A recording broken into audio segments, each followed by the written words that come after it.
Hare Krishna. This morning we will start with chapter 11 from the 11th Canto, Symptoms of Conditioned and Liberated Living Entities. Om Ajnana Timandasya Janansana Shlaka Saksha Unmilitam Yena Tasmai Shri Gurave Namaha. So before going into this chapter, symptoms of conditioned and liberated living entities, I want to speak about a book of Srila Bhaktivedanta Thakur. Maybe you have seen that book somewhere. This is the Sri Bhagavatarka Marichi Mala. It's a book written by Bhaktivedanta Thakur with 20 chapters. Every chapter is called a ray. And we know by Bhaktivedanta Thakur has studied the Bhagavatam very deeply. He wrote the Dasamula, which are 10 topics of the Bhagavatam discussed. It's a way of studying the Bhagavatam. But here in the Sri Bhagavatarka Marichimala, he has 20 chapters, 20 topics of the Bhagavatam. And chapter 8, the 8th ray is symptoms of conditioned soul. And the next chapter, the 9th ray, is symptoms of fortunate souls or liberated souls. It's very similar to what we will discuss here in this chapter today. Why is this book called Sri Bhagavatarka Marichimali? Marichimala, it's a garland of verses. That's the meaning. And in this book, you find only verses of the Bhagavatam. But they are classified according to these topics. So after studying this chapter of today, symptoms of conditioned and liberated living entities, if you want to go deeper in that subject and get more verses on conditioned souls or liberated souls from the Bhagavatam, I recommend studying this book. That will help you to go deeper.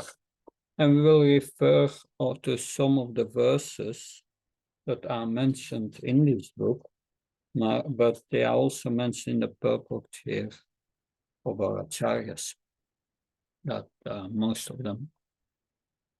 Just for your information, this book you can get in most bookstores of ISKCON, also by the Bhaktivedanta Library Services. You can order it online if you are interested. So we are going into the 11th chapter. Now, in this chapter, Jnana will move to Bhakti. That's in this chapter, the purpose of Jnana is really going to be clearly described. But before going into into this 11th chapter, we go back to the 10th, and at the end, that yes, Uddhava asked the question, because this chapter and the next is an answer on that question. Therefore, we'll read it again. Om Namo Bhagavate Vasudevaya. O my Lord Achyuta, the same living entity is sometimes described as eternally conditioned and other times as eternally liberated. I'm not able to understand. Therefore, the actual situation of the living entity, I'm not able to understand the actual situation of the living entity. You, my Lord, are the best of those who are expert in answering philosophical questions. Please explain to me the symptoms by which one can tell the difference between a living entity who is eternally liberated and one who is eternally conditioned. In what various ways would they remain situated, enjoy life, eat, evacuate, lie down, sit or move about? So he's asking about symptoms of conditioned and liberated living entities. And that's the title of this chapter. Go back to the first verse.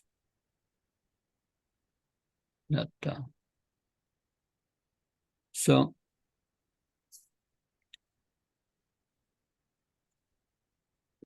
how can a living entity be a Nitya Baddha and then become a Nitya Siddha, liberated? How can one go from one to the other? That's the question here. So I will read first just text 1.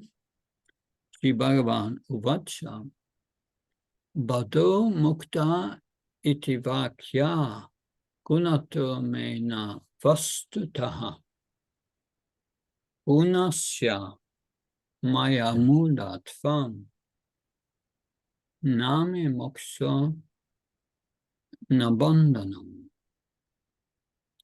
The personality of Godhead said, my dear Uddhava, due to the influence of the material modes of nature, which are under my control, the living entities sometimes designated as conditioned and sometimes as liberated.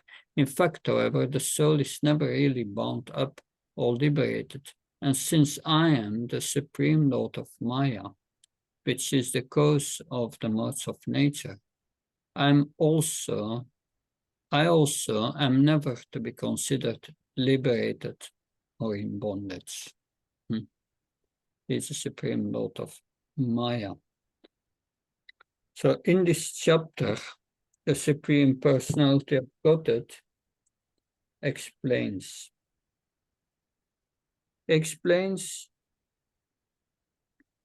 three things. First, the different characteristics of the conditioned and liberated life. That's the first thing. And then he will speak about symptoms by which one can recognize a saintly person. And then further in this chapter, the various processes of devotional service to the Lord. So the pure spirit soul is never entangled in the material energy of the Lord. Never entangled in the material energy. Interesting. The soul has factually nothing to do with the modes of nature, which are the ropes that combines the conditioned souls. So the living entity imagines a false connection with the three modes of nature and accepts the material body as the self. And then this is compared to a dream. The living entity suffers the consequences of his own imagination, just as one suffers the activities of a dream. The dream of suffering, the dream of happiness. The living entity's dream of being part and parcel of the material world is an illusion that drags him into the contradictory state called material conditioned life. Because there is ultimately no permanent connection between the living entity and matter, there is no actual liberation. The living entity being eternally transcendental to the inferior material energy of the Lord is eternally liberated. The term Baddha or bound up may be used to indicate the nature of a living entity's experience with the inferior nature of the Lord. That's so that is explanation of the word Buddha. I read it again. The Nitya Buddha. It indicates the nature of the living entity's experience with the inferior nature of the Lord. So therefore, the terms bondage and liberation are acceptable if one understands that such terms only refer to temporary situations created by illusion and do not refer to the ultimate nature of the living entity. So, Bhaktivedanta Saraswati Maharaj, he has a commentary on this first verse, and I will read his commentary now. So, the Supreme Personality of Godhead is the mother of all potencies. It is only by speculation that the ignorant conditioned souls imagine that the Lord is devoid of variegatedness. Although the living entity is part and parcel of the Lord's superior potency, he now identifies with the inferior potency of the Lord and thus experiences conditioned life. The living entity is liberated when contacts the superior potency of the Lord, which has three divisions: Ladini, spiritual pleasures, which is Ananda; Sandini, or eternal existence, the Sat; and Samvit, or all-pervading knowledge. The Lord's existence is Satchidananda, and he never becomes forgetful. The living entities, however, being minute in quantity and sometimes conditioned and sometimes liberated. The neutral state of the three modes of material nature is called pradhan. When the three modes of material nature interact, they compete for control over the tiny living entities, thus creating a variety of manifestations. When the conditioned soul desires to free himself from entanglement caused by the three modes of nature, he must take to devotional service of the Lord, which can elevate him to the spiritual world. In the spiritual sky, everyone possesses spiritual bodies that are not subject to change. In such a liberated state of existence, there is no possibility of being influenced by the three modes of material nature. After understanding one's eternal nature, one can see that he was never really a part of this material world. On the spiritual platform, there is no existence of the conception of liberation and bondage. Being the marginal energy of the Supreme Lord, one should use his minute independence to engage in the Lord's devotional service and thus revive his original consciousness, which is eternal, full of knowledge and full of bliss. In such a state, there is no chance of once again falling into illusion. So the Supreme Lord can never be bound by the modes, nor can the living entity be bound. So I want to go with you. Let's see if we can find it. Go to the database.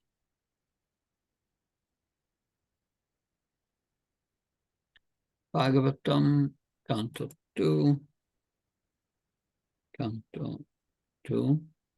Chapter 9, Text 2.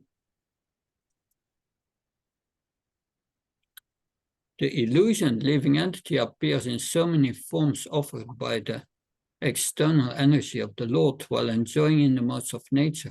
The engaged living entity misconceives thinking in terms of I and mine. So yeah, this is 292. I think maybe the next one. No, could be the previous one.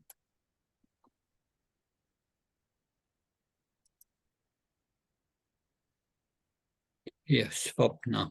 Yeah. Sukadev Goswami said that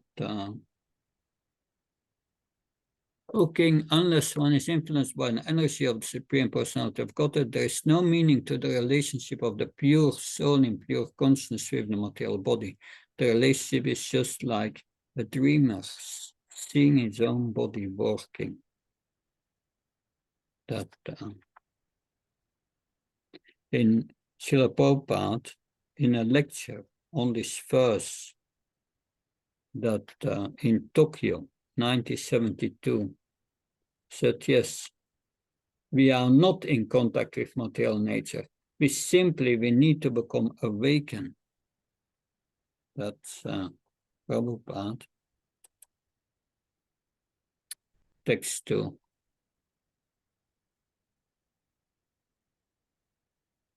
So, just as a dream is merely a creation of one's intelligence, but there's no actual substance. Similarly, material lamentation, illusion, happiness, distress, and the acceptance of the material body under the influence of Maya are all creations of my illusory energy. In other words, material existence has no reality.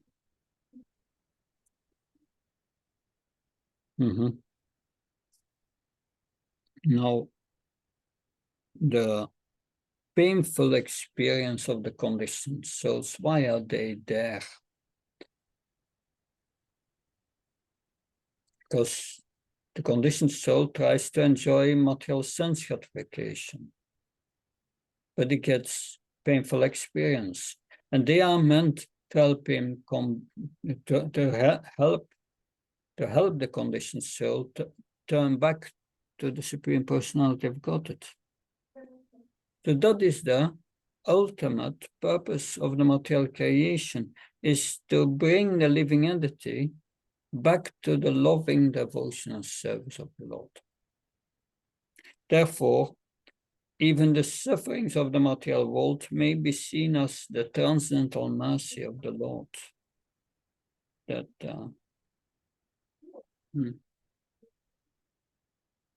So we take the temporary as real, but it's unreal. It's like you tell something, so you can be a millionaire for 1/8 of a second. Oh, it's fast already. The subtle knowledge of the jnani separates himself from material existence. And so he does not engage himself in any karma. And we go to verse 3. O Uddhava, both knowledge and ignorance, being products of Maya, are expansions of my potency. Both knowledge and ignorance are beginningless and perpetually award liberation and bondage to embodied living beings. That there's some background noise somewhere. That maybe you can all mute yourself. That so text 3. I read it again. O Uddhava, both knowledge and ignorance, being products of Maya, are expansions by my potency. Both knowledge and ignorance are beginningless and perpetually award liberation and bondage to the embodied living beings. So knowledge gives liberation, ignorance gives bondage. So by the expansion of vidya or knowledge, a conditioned soul is liberated from the clutches of Maya. And similarly, by the expansion of avidya or ignorance, the conditioned soul is driven further into illusion and bondage. So when all of the Lord's potencies are correctly perceived in their proper categories, the living entity is liberated from material bondage and returned to its blissful eternal residence in the spiritual sky. We read the purport of Bhaktivedanta Saraswati Maharaj on this verse 3. The living entity, being the marginal energy of the Lord, can exist under the shelter of either knowledge or ignorance. When the living entity takes shelter of vidya, he remains in the liberated condition, and when he takes shelter of avidya, he remains in bondage. Vidya and avidya are two eternal energies of the Supreme Lord. Followers of the Vishishta Advaita philosophy address the living entities as Chit and the material world as Achit.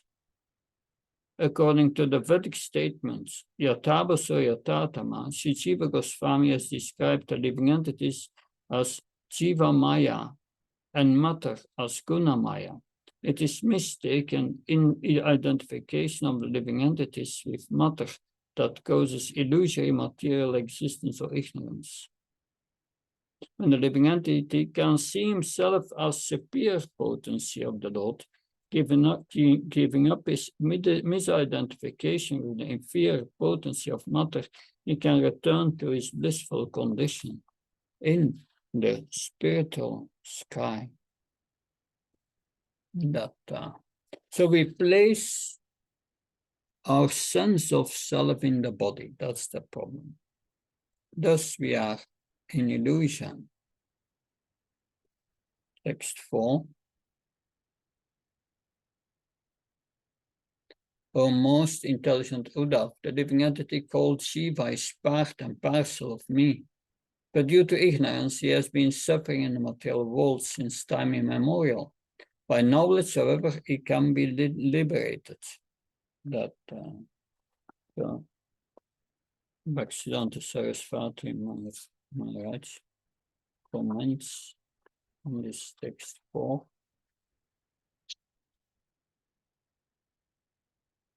The Supreme Lord is one without a second, and the innumerable living entities, both conditioned and liberated, are his eternal fragmental parts and parcels. The conditioned souls have been under the influence of avidya since time immemorial. However, with the help of vidya, they can attain liberation. Although the part and parcels of the Lord are sometimes liberated and sometimes conditioned, there is no question of conditioning or liberation for the Lord himself. Avidya and vidya can exert their supremacy over the part and parcels of the Lord, but not the Lord himself. So vidya is liberated. Avidya is conditioned. The soul is not influenced. It is the consciousness that is influenced by material nature. It is polluted by the material nature. That is the issue. Text 5. So many commentaries that we can't go into them in detail. Text 5. Thus, my dear Uddhava, in the same material body, we find opposing characteristics, such as great happiness and misery.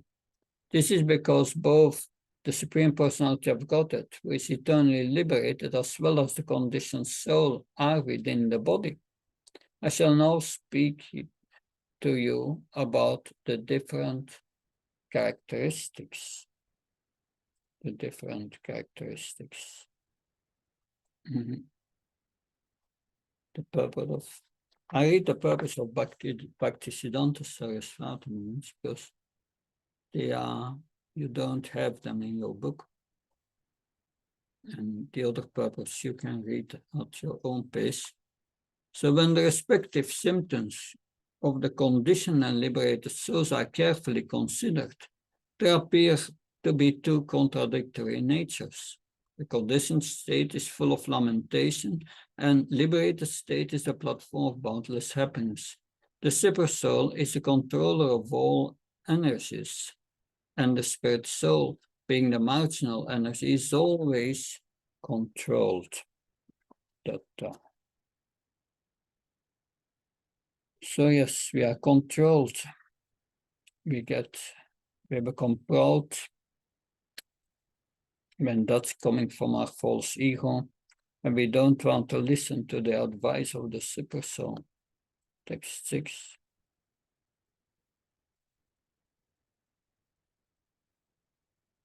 By chance, two birds have made a nest together in the same tree. The two birds are friends and are of a similar nature. One of them, however, is eating the fruits of the tree, whereas the other, who does not eat the fruits, is in a superior position due to his potency. Now we have the purport here that I just will read the second paragraph. Thus the Lord is niran, or uninterested in the bitter fruits of material activities, whereas the ordinary conditioned soul busily consumes such bitter fruits, thinking them to be sweet. Ultimately, the fruit of all material endeavor is death, but the living entity foolishly thinks material things will bring him pleasure. The word Sakaya, or two friends, is also significant. Our real friend is Lord Krishna, who is situated within our hearts. Only he knows our actual needs, and only he can give us real happiness. Lord Krishna is so kind that he patiently sits in the heart, trying to guide the conditioned soul back home, back to Godhead. Certainly,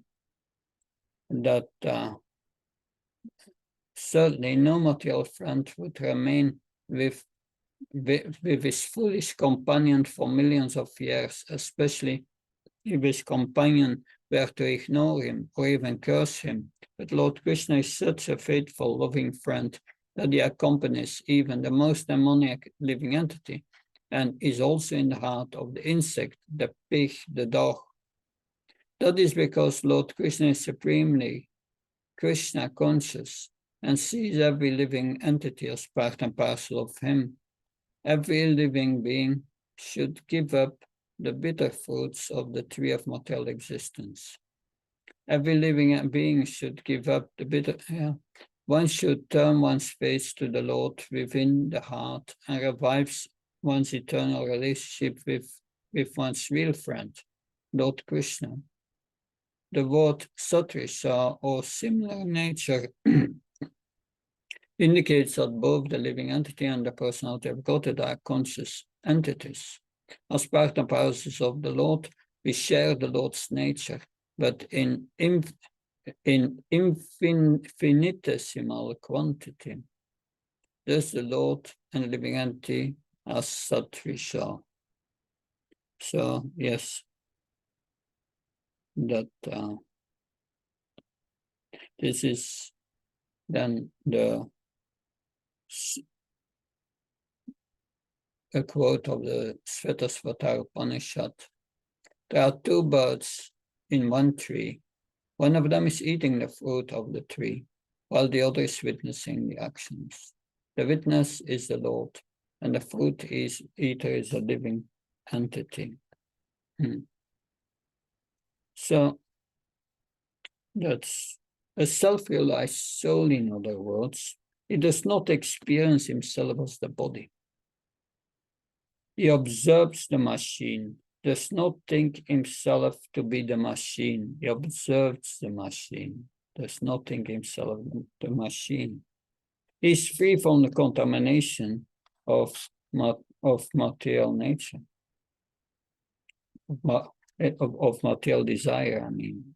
No material desire, because that's the contamination about consciousness. 7. The bird who does not eat the fruits of the tree is the Supreme Personality of Godhead, who by his omniscience perfectly understands his own position and that of the conditioned living entity represented by the eating bird. That living entity, on the other hand, does not understand himself or the Lord. He is covered by ignorance and is thus called eternally conditioned. whereas the personality of Godhead, being full of perfect knowledge, is eternally liberated. So this describes the position of the super soul. It's different. There's a commentary on this verse 7 by Bhaktivedanta Saraswati Maharaj. It is 7, yeah.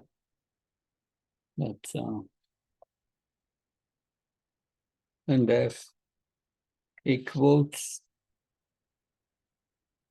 there's a quote of the Gopal Tapani Upanishad.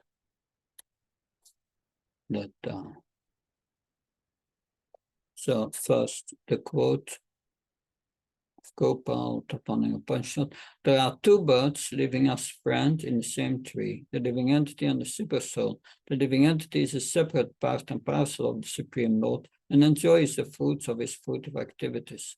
The super soul is a plenary portion of the Supreme Lord, and he witnesses the actions of the living entity. Purport of Bhaktivedanta Saraswati Maharaj, that there is always a distinction between the Supreme Lord, who is the supreme controller, and the living entities, who are the eternal servants. The Lord is a master of all potencies, and the living entities are subordinate to him. The Lord does not enjoy the fruits of karma and is omniscient. The living entity enjoys the fruits of his own karma and his ignorance. Due to ignorance, the living entity has been conditioned since time immemorial. If he reinstates himself as a servant of the Supreme Lord, then by the influence of spiritual knowledge, he becomes eternally liberated. In his conditioned state of existence, the living entity enjoys by acting piously and suffers by acting impiously. In the liberated state of existence, there is no question of piety or impiety, because one is fully devoted to the Supreme Lord and is not attached to the fruits of his karma. So, the living entity and the Supreme Lord are different. That if we go to Bhagavad Gita, today, Gita Gayanti, at least here.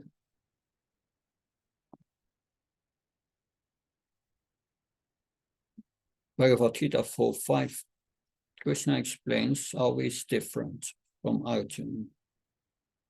Shri Bhagavan Vacha, Pauni me vyatitani chanmani tav saranam, tanyam veda sarvani natvam vete parantapa. The personality of God is said, many births, both you and I have passed. I can remember all of them, but you cannot subdue of the enemy.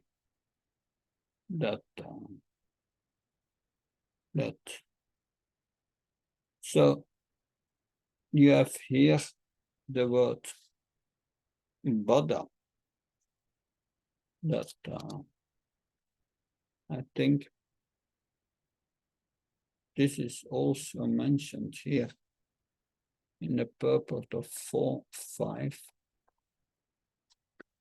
In the purport, the Lord is described in the Brahma Samhita as infallible, as Sutta, which means he never forgets himself, even though he is in material contact. Therefore, the Lord of the living entity can never be equal in all respects, even if the living entity is liberated, as Arjuna. Yeah. Although Arjuna is a devotee of the Lord, he sometimes forgets the nature of the Lord. But by the divine grace, a devotee can at once understand the infallible condition of the Lord, whereas a non-devotee or a demon cannot understand this transcendental nature.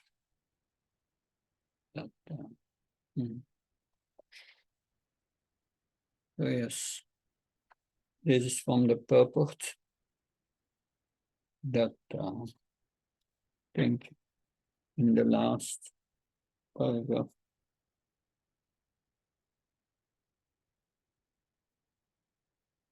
I think maybe it's in the purport here. Yeah. Here. Can someone read this, the term Buddha or bound? The term Baddha or bound is also understood to refer to the living entity's eternal dependence upon the Lord, either in conditioned or liberated stage.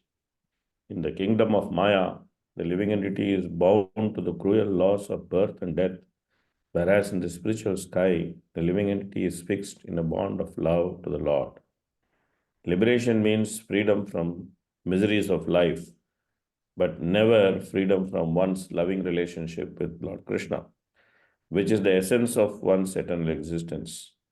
According to Srila Madhvacharya, the Lord is the only eternally free living entity, and all other living entities are eternally dependent and bound to the Lord, either through blissful loving service or through bondage of Maya.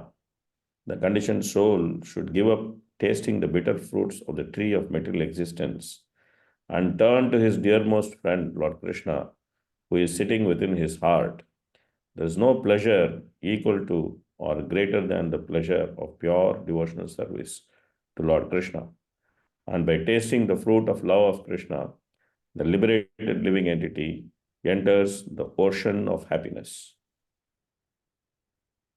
Thank you. So, in text 8 now, the analogy of the dream comes back. Only one who is enlightened in self-realization, although living within the material body, sees himself as transcendental to the body. Just as one has arisen from a dream gives up identification with the dream body. A foolish person, however, although not identical with his material body but transcendental to it, thinks himself to be situated in the body, just as one who is dreaming sees himself as situated in an imaginary body. So we have the analogy of waking up from a dream. So in the next 9 verses, the Lord explains the real life, the difference between the conditioned soul and the liberated souls. But before we continue, I will read the purport on text 8 here, from Bhaktivedanta first starting. Although the subject matter of a dream may remain fresh in the mind of a person when he wakes up, the illusory nature of the dream is immediately realized by him. However, those who are sleeping in the lap of material nature cannot realize the illusory nature of their existence until they awaken by means of self-realization. The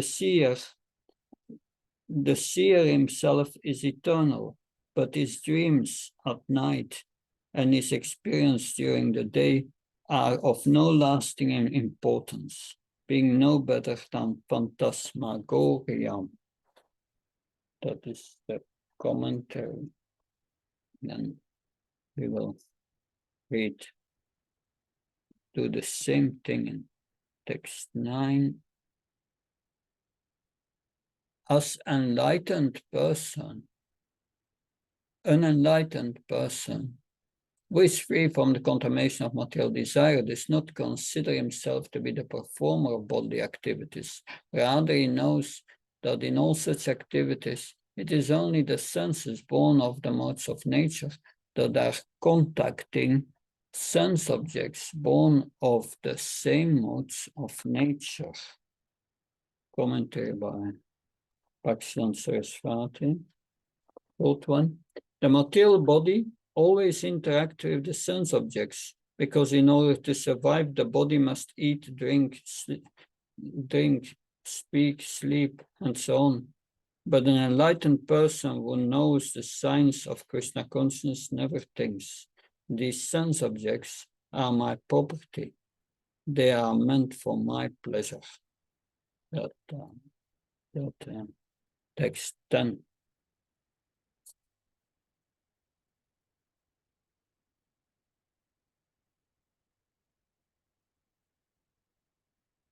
An unintelligent person situated within the body created by his previous fruitive activities thinks, I'm the performer of action. Bewildered by false ego, such a foolish person is therefore bound up by fruitive activities, which are in fact carried out by the modes of nature. Yeah, that's, of course, that's reflects the verse 326:7. Praktikayamani gunikaramna sausa. Ankara vimutatma kartamiti. Conditioned soul bewilders by the modes of nature, thinks himself the doer of activities, which are factually all executed by the modes of nature. But and Bhaktivedanta Saraswati Maharaj writes, those who are bewildered by false ego foolishly claim to be the doers of all activities, which are actually carried out by the three modes of nature. Accepting the body as the self, they think that they are working independently, although their activities are fully under the control of material nature. Now, text 11. 11. Yeah. An enlightened person, fixed in attachment, engages his body in lying down, sitting, walking, breathing, seeing, touching, smelling, eating, hearing, and so on, but is never entangled by such activities. Indeed, remaining as a witness of the all bodily functions, he merely engages his bodily senses with their objects and does not become entangled like an unintelligent person. So, while engaged in bodily functions, an unintelligent person is attached to both the means and the end of material life, and therefore experience intense lamentation and jubilation on the material platform.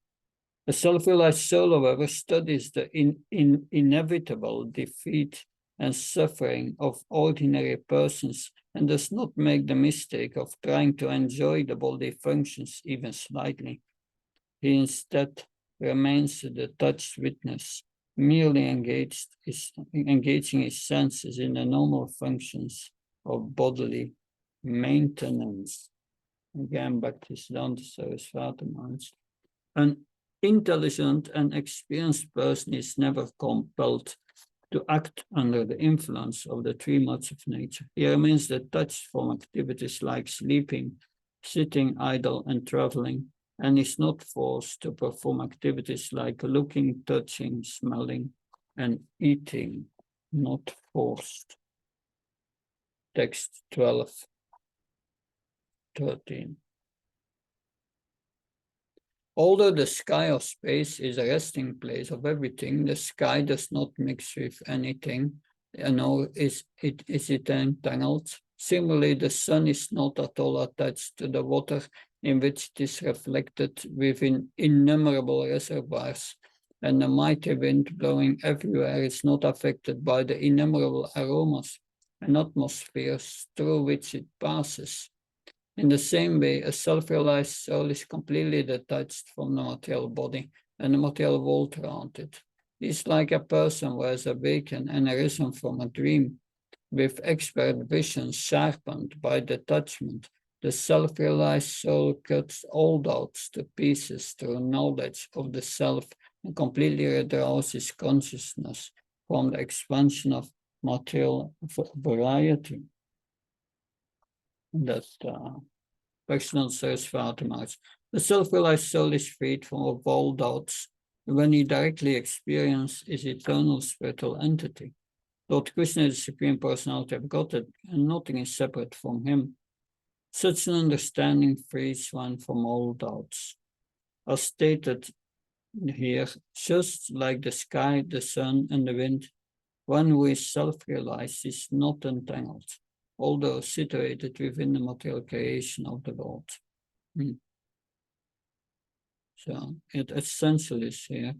Lord Krishna is the Supreme Personality of Godhead and nothing is separate from him. And if we see that, we are freed from all doubts that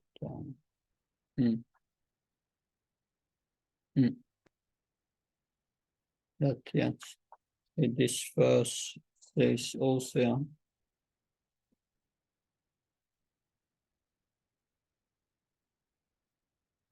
so with the sword of knowledge sharpened by detachment, the self-realized soul cuts to pieces all doubts of misidentification with matter, and thus withdraws its mind from the temporary display of Maya. So we worship the Guru, we get knowledge from the spiritual master by which we can get liberation. And then when we get liberation, we don't need that knowledge anymore, because that knowledge was meant to bring us liberation. But interesting. Text 14. 14. It's here.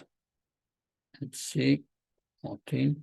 A person is considered to be completely liberated from the gross and subtle material bodies when all the functions of his vital energy, senses, mind, and intelligence are performed without material desire. Such a person, although situated within the body, is not internal. So these are the symptoms of one who is detached from identification with the body. And Bhaktivedanta Saraswati Maharaj, he comments on this. Those who have no material desires are not influenced by the three modes of material nature, even though they are situated within the material world.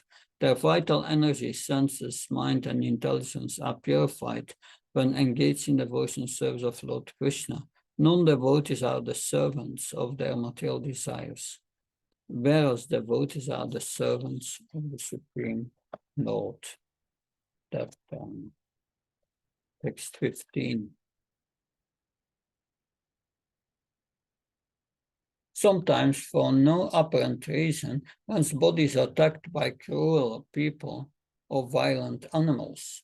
At other times, and in other places, one will certainly be offered great respect or worship.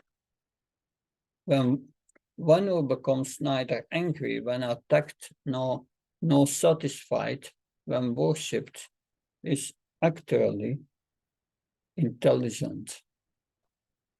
That so we have the commentary 15.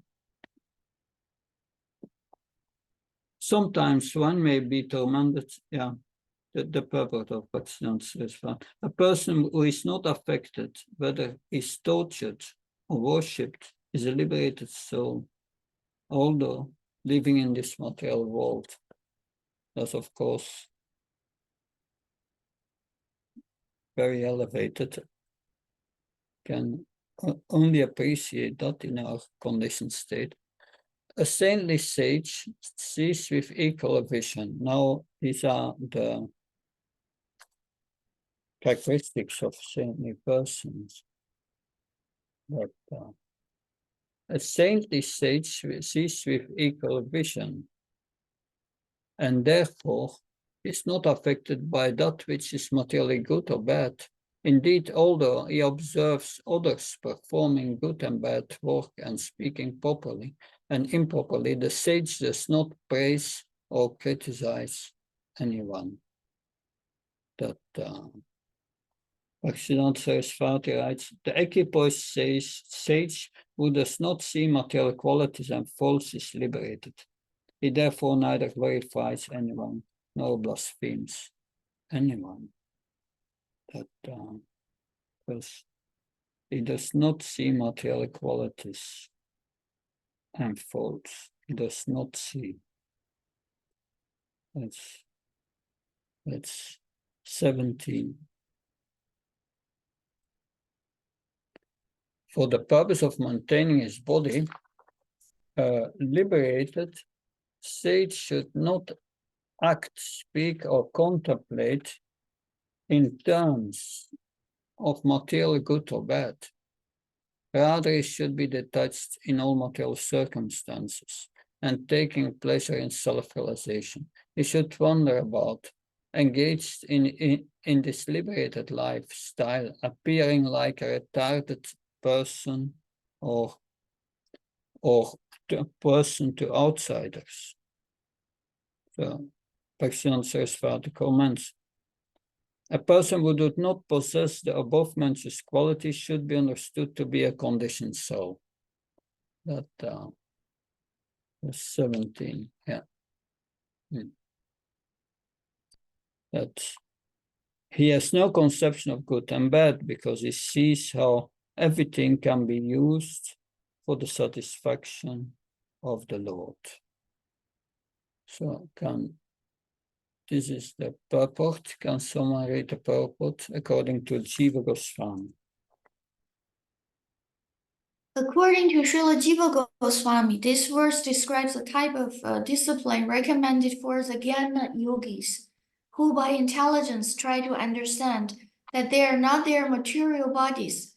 One who is engaged in the devotional service of the Lord, however, accepts and rejects material things in terms of their usefulness in the loving service of Lord Krishna. One who is trying to preach Krishna consciousness should be seen as very intelligent and not but or stunted, as described here. Although a devotee of the Lord does not act, speak, or contemplate for his personal sense gratification, he remains very busy working, speaking, and meditating in the devotional service of the Lord. The devotee makes elaborate plans to engage all the fallen souls in Lord Krishna's service, so they can be purified and go back home, back to Godhead. Merely rejecting material things is not perfect consciousness. One must see everything as the property of the Lord and meant for the Lord's pleasure.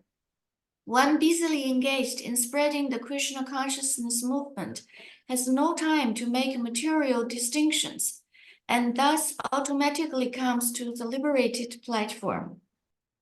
So this verse is for the Jnana yogis, not for the devotees, Jiva Goswami says. Text 18. If the Maharaj Prabhu, yes. Maharaj, I have a question here. Maharaj, I heard in Prabhupada lecture, Prabhupada says that the first installment of mercy of the holy name is Brahman realization. Now, we also intellectually understand the text that we are reading today.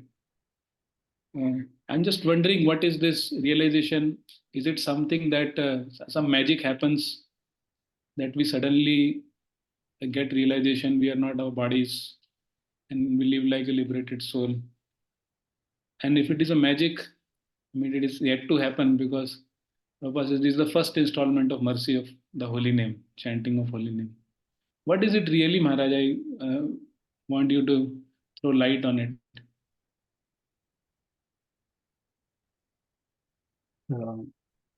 What actually details the body? Yeah, the first installment of the mercy of the holy name is that one becomes peaceful. It purifies the heart. That's if the heart is purified, one comes to the Brahman platform. That's the first installment. The second is that if you are purified and you continue chanting the holy name of Krishna, you will develop love of Krishna. So that first installment that brings us to the platform of transcending the duality of this world.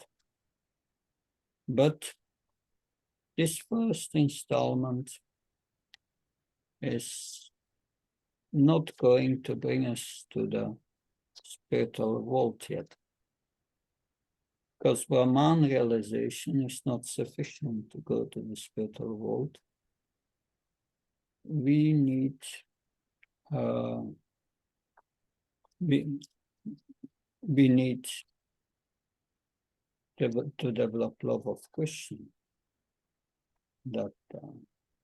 So that Brahman realization is not what is described here.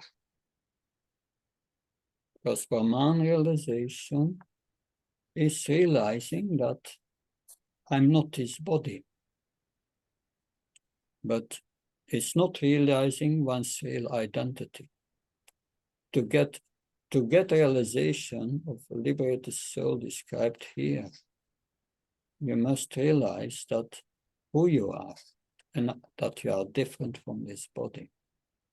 That who you are a servant of Krishna.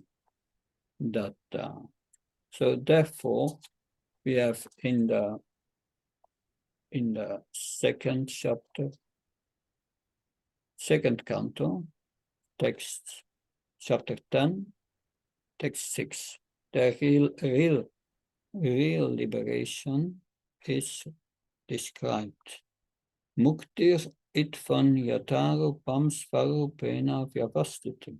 Liberation is the permanent situation of the form of the living entity after it gives up changeable, gross, and subtle material bodies. Is the permanent situation. And that is required here, to be situated in this permanent situation. I'm a part and parcel of Krishna. I'm not his body. And I'm only the observer. That to observe is an activity. So just the first installment is not sufficient to get this realization. One must know one's real identity. And then one can act as a spirit soul. Acting as a spirit soul means acting in relation to Krishna. And that is exactly what mentioned here. We are really above the duality because we accept what's favorable for the service of Krishna. We reject what's unfavorable. That is thinking in terms of as a spirit soul. And not just coming above the duality of the world. So there is a difference here. This Brahman realization is not self-realization.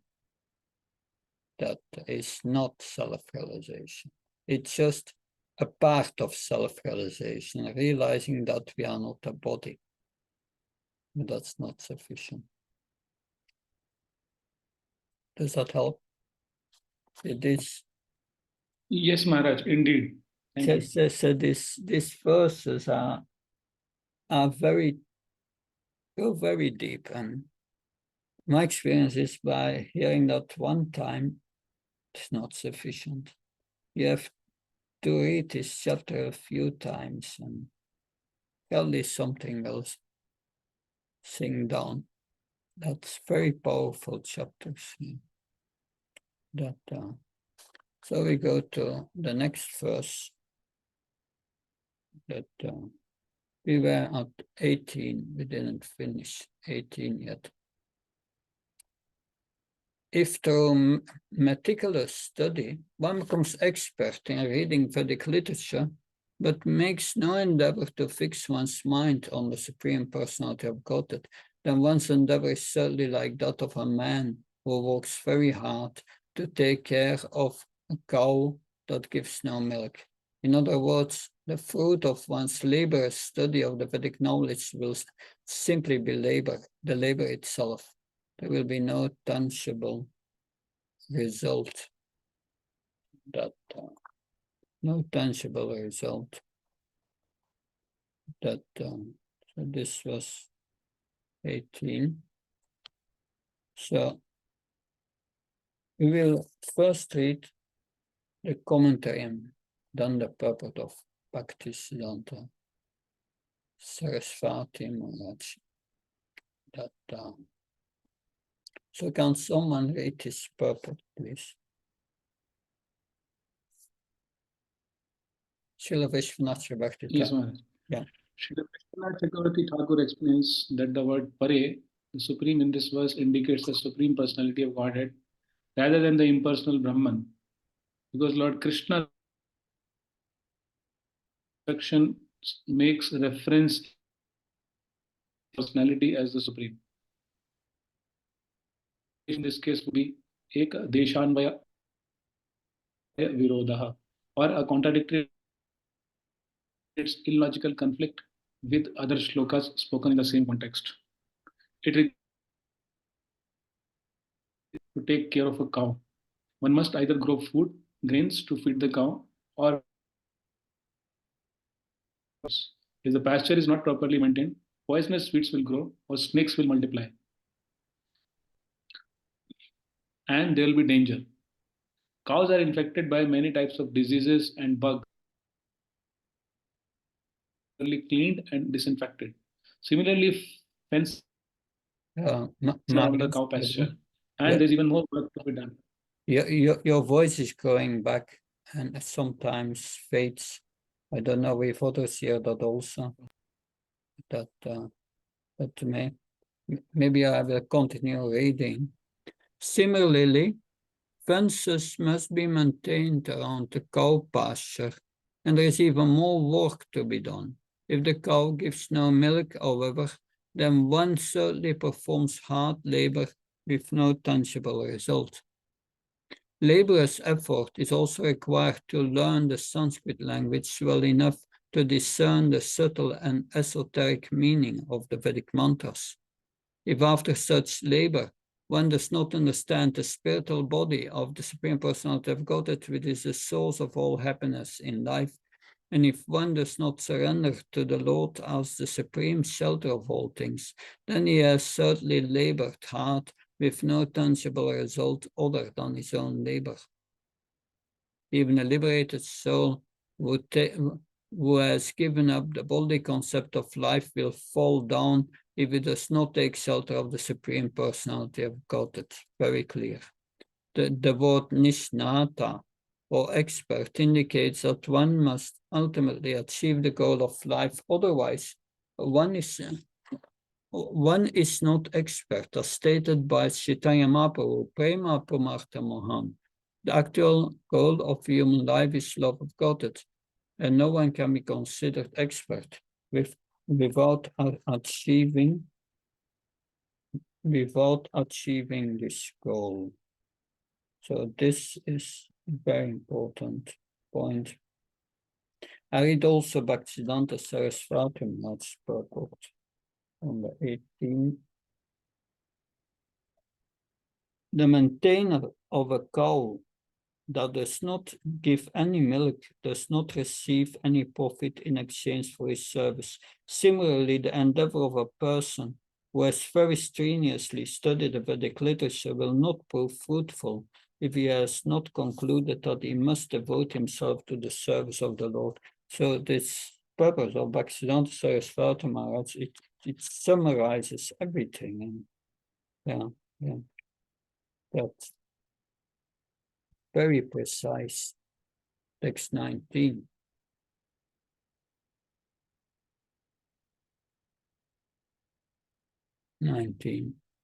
Should be here. Yeah. My dear Uddhava, that man is certainly most miserable who takes care of a cow that gives no milk, an unchaste wife, a body totally dependent on others, useless children or wealth not utilized for the right purpose. Similarly, one who studies Vedic knowledge, devoid of my glories, is also most miserable. That's something to note on. 19. Bhaktivedanta Saraswati Maharaj.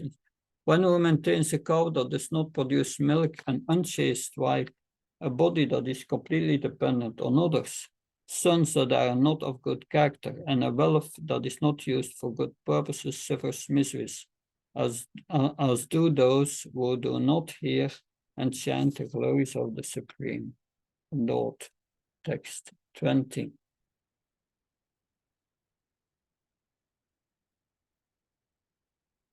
My dear Uddhava, an intelligent person should never take to literatures that do not contain descriptions of my activities which purify the whole universe. Indeed, I create, maintain, annihilate the entire material manifestation among all my pastime incarnations. The most beloved are Krishna and Balaram. Any so-called knowledge that does not recognize these activities of mine is simply barren and is not acceptable to those who are actually intelligent. That Bhaktivedanta Saraswati writes, this verse explains that the literatures approved for the devotees are those that glorify the Lord's pastimes as the Purusha avatars and Lila avatars, culminating in the personal appearance of Lord Krishna. That's next. Coming to this conclusion of all knowledge, one should give up the false conception of material variety that one imposes upon the soul and thus ceases one's material existence. The mind should be fixed on me, since I am all-pervading. So the path of Jnana is interesting only to one who does not know that Krishna is the Supreme Personality of Godhead. That's the point. The path of Jnana is interesting only for those who does not know that Lord Krishna is the Supreme Personality of Godhead, as stated in Paunam Jnanam Tem Jnanamama Papachate Vaseva Savamiti Samatma Sudurlabha. After many, many births, this jnana is come to the point that Vasudeva is everything, Krishna is everything. But one should know why the Lord is all-pervading. And that we will read here, the second paragraph.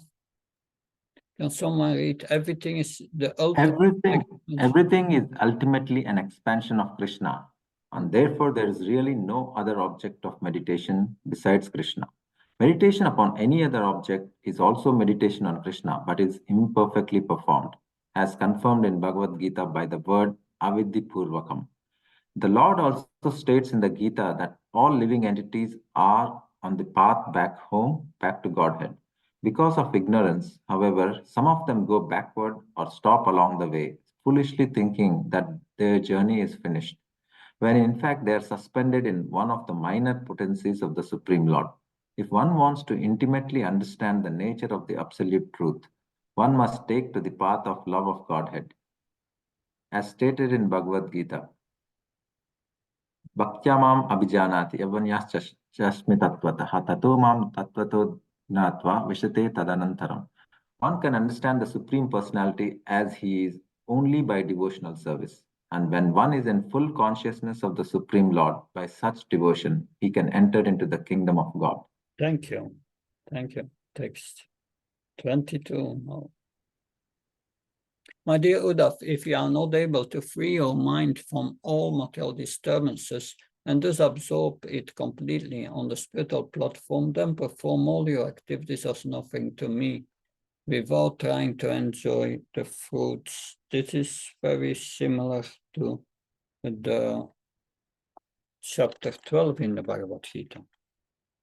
If one offers one's activities to Lord Krishna without trying to enjoy the result, one's mind becomes purified. When one's mind is purified, transcendental knowledge automatically manifests. Such knowledge is a byproduct of pure consciousness. So one is then raised to the platform of pure spiritual consciousness. And by practical devotional service to the Supreme Lord, spiritual knowledge automatically awakens in the heart. One cannot fix oneself on the spiritual platform by mere speculation or spiritual categories. What is needed? Tesam satyugnam vatsam pridavakam dadami buddhyogatam yenamam. So Srila Jiva Goswami states that if one does not have faith in the personal form and activities of the Supreme Personality of Godhead, one will have one will not have the spiritual strength to remain perpetually on the transcendental platform.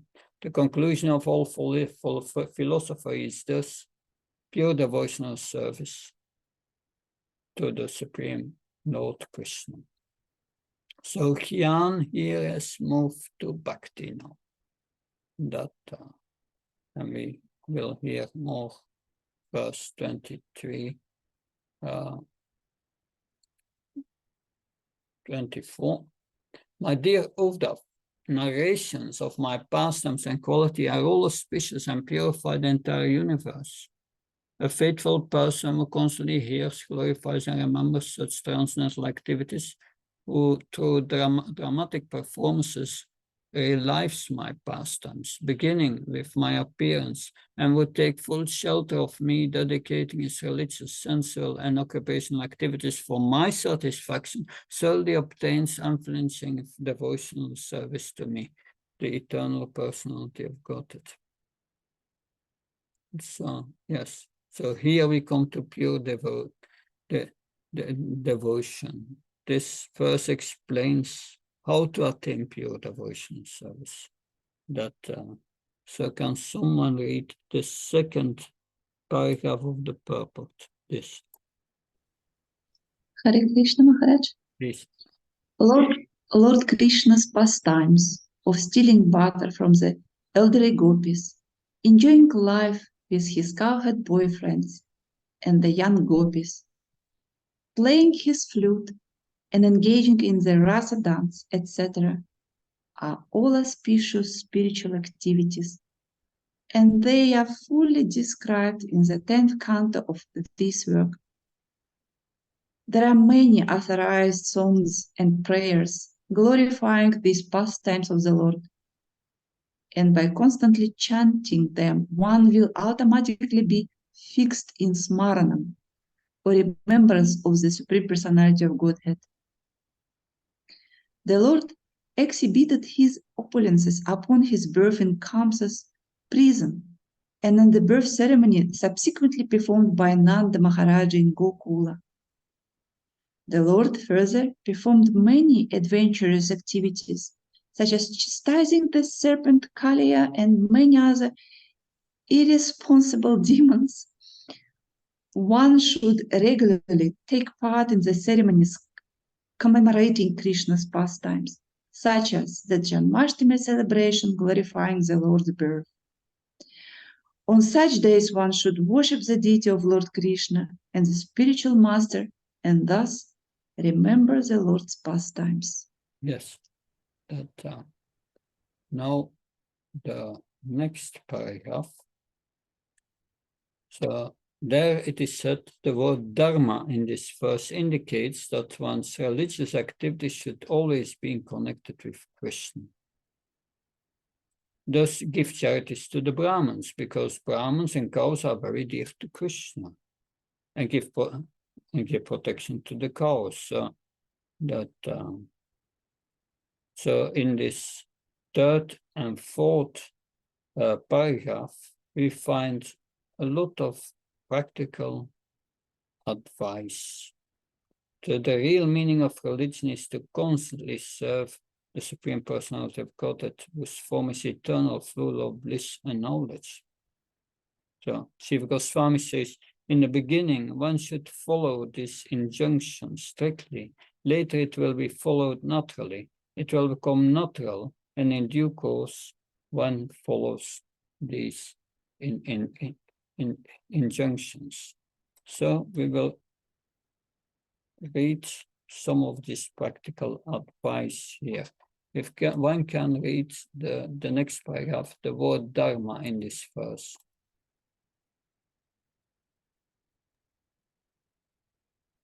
Word dharma in this verse indicates that one's religious activities should always be in connection with Krishna. Therefore, one should give charity in the form of food grains, clothing, etc. to the Vaishnavas and Brahmanas, and whenever possible, one should arrange for the protection of cows who are very dear to the Lord.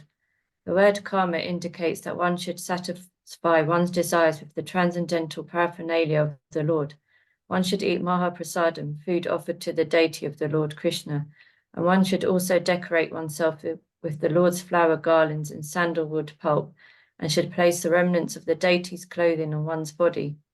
One who lives in a luxurious mansion or apartment should convert his residence into a temple of Lord Krishna and invite others to come, chant before the deity, hear Bhagavad Gita and Srimad Bhagavatam, and taste the remnants of the Lord's food. Or one may live in a beautiful temple building in the community of Vaishnavas and engage in the same activities. The word arta in this verse indicates that one who is inclined towards business should accumulate money to promote the missionary work of the Lord's devotees, and not for one's personal sense gratification. Thus, one's business activities are also considered to be devotional service to Lord Krishna. The word nishchalam indicates that since Lord Krishna is eternally fixed in perfect knowledge and bliss, there is no possibility of disturbance for one who worships the Lord.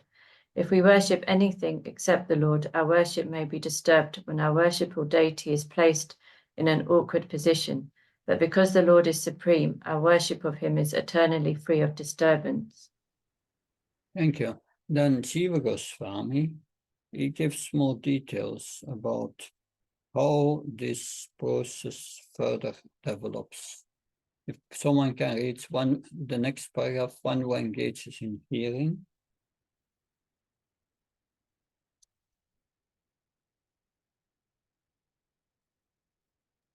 When one engages in hearing, glorifying and remembering, and dramatically recreating the pastimes of the Lord, will soon be freed from all material desires. Srila Jiva Goswami mentions in this connection that one who is advanced in Krishna consciousness specifically be attracted to the pastime of a devotee in the spiritual world who serves the Lord in a particular way. An advanced devotee in this world may desire to serve the Lord in the same way, and thus may take pleasure in dramatically reliving the services of his worshipable devotee master in the spiritual world. Also, one may take pleasure in spiritual festivals, performances of a particular pastime of the Lord, or activities of other devotees of the Lord. In this way, one can continually increase one's faith in the personality of Godhead. Those who have no desire to hear, glorify, or remember the transcendental activities of the Lord are certainly materially polluted and never achieve the highest perfection. Such persons spoil the opportunity of human life by devoting themselves to fleeting mundane topics that produce no eternal benefit. The real meaning of religion is to constantly serve the Supreme Personality, whose form is eternal, full of bliss and knowledge. One who has taken full shelter of the Lord is completely uninterested in the impersonal speculations about the nature of God and uses his time to advance more and more in the unlimited bliss of pure devotional service. Thank you. Text 25. One who has obtained pure devotional service by association with my devotees, always engaged in worshipping me. Thus, he very easily goes to my abode, which is revealed by my pure devotees. So, how is surrender or devotion actually achieved? So, one must live in a society of devotees and thus automatically one will be engaged 24 hours a day in the various processes of devotional service, beginning with Shravana, Kirtanam, Smaranam. So by constantly associating with devotees and learning from them about devotional service, one quickly achieves a deep attachment for the Lord and the Lord's service. And the Lord's service. That such attachment hardly matures into pure love of Godhead. So in the second paragraph, Srila Prabhupada warns against bad association of impersonalists or those who are envious of devotees. That so we'll now have a pause of that the time is now just a moment.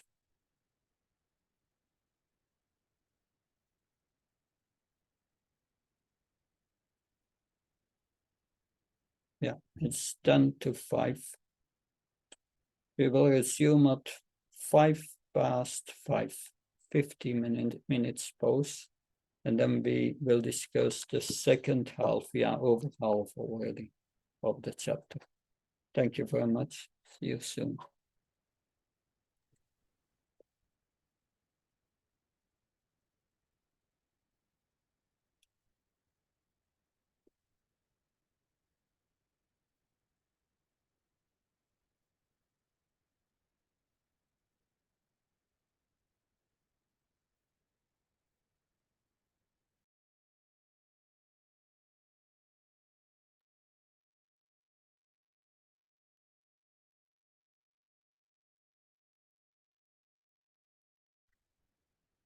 Hare Krishna. So we will continue with the second part of this chapter, text 26, 27. Sri Uddhava said, "My dear Lord, O Supreme Personality of Godhead, what type of person do you consider to be a true devotee? And what type of devotional service is approved by great devotees as worthy of being offered to your Lordship? My dear ruler of the universal controllers, O Lord of Vaikuntha and Almighty God of the universe, I am your devotee, and because I love you, I have no other shelter than you. Please, therefore, please explain this to me."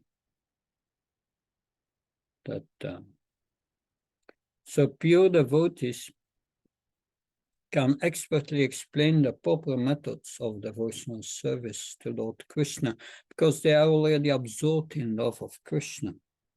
Uddhava never worshipped any demigod. He was completely surrendered to Lord Krishna, having no other shelter. No other shelter. My dear Lord, as the absolute truth, you are transcendental to material nature. And like the sky, you are never entangled in any way.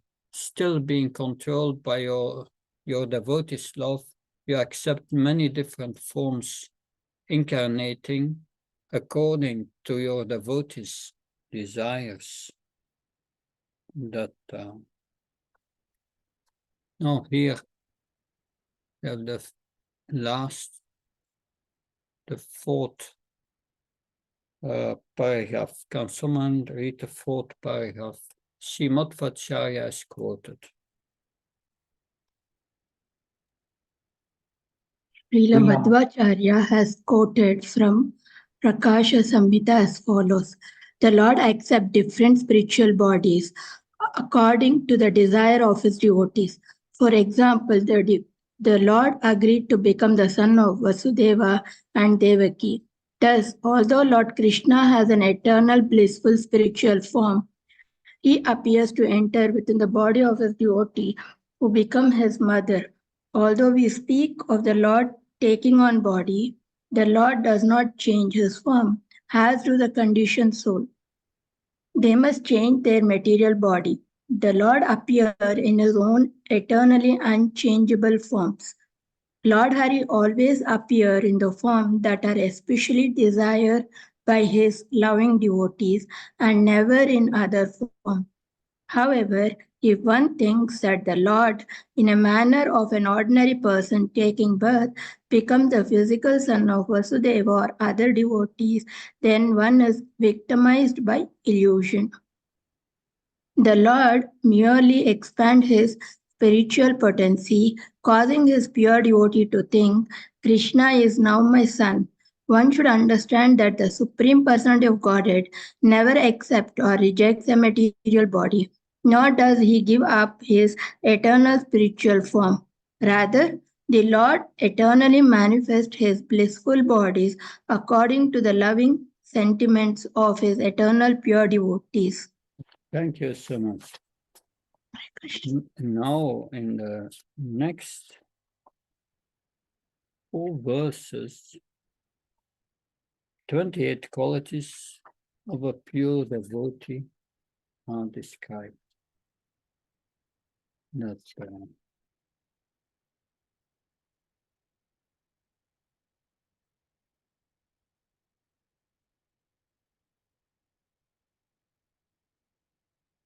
The Supreme Personality of Godhead said, O Uddhava, O saintly person, a saintly person is merciful and never injures others.